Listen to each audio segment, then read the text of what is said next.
Hello দর্শক, আসসালামু আলাইকুম। আমি এখন দাঁড়িয়ে আছি রাজশাহী দুর্গাপুর সাহেবাড় গ্রামে, এই কান্দরের এই বিলে। আসলে দেখেন, আসলে কৃষক ভাইরা যে ধান করছে, সেই ধান দেখতে পাচ্ছেন, কি সুন্দর একটি ধান, কি সুন্দর একটি ফলন। এই যে দেখতে পাচ্ছেন, দেখেন চারিদিকে শুধু ধান আর ধান।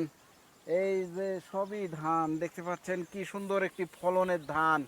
আসলে এই রাজশাহীতে শুধু আমের বিখ্যাতই না, রাজশাহীতে সকল জিনিসেরই বিখ্যাত। আপনাদেরকে আমি আরও সুন্দর সুন্দরভাবে দেখাতে চাচ্ছি।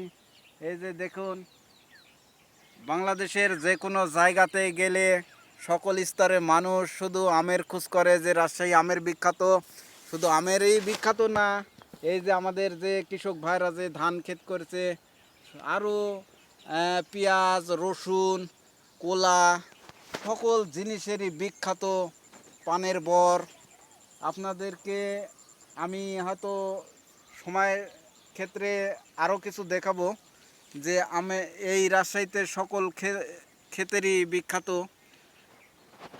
চারিদিকে দেখেন, এই যে এই পাশে আছে আবার পেঁয়াজ। কি সুন্দর একটি, দেখুন আপনারা, কি সুন্দর একটি ধান। এই যে দেখুন, আপনাদেরকে সমকে এনে দেখাচ্ছি। এই যে দেখেন, কি সুন্দর ধান। এই যে দেখতেই পাচ্ছেন,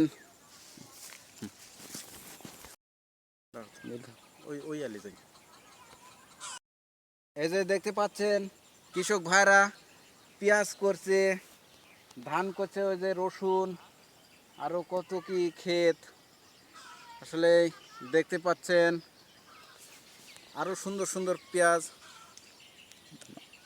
সবাইকে আমার এই ভিডিওটি ভালো লাগলে সবার মাঝে ছড়িয়ে দিন, এবং সবাইকে শেয়ার করুন, এবং সবাইকে ধন্যবাদ। এবং আমাদের এই চ্যানেলটি SK সজীব ইসলাম বলে সাবস্ক্রাইব করুন, এবং সবার মাঝে ছড়িয়ে দিন।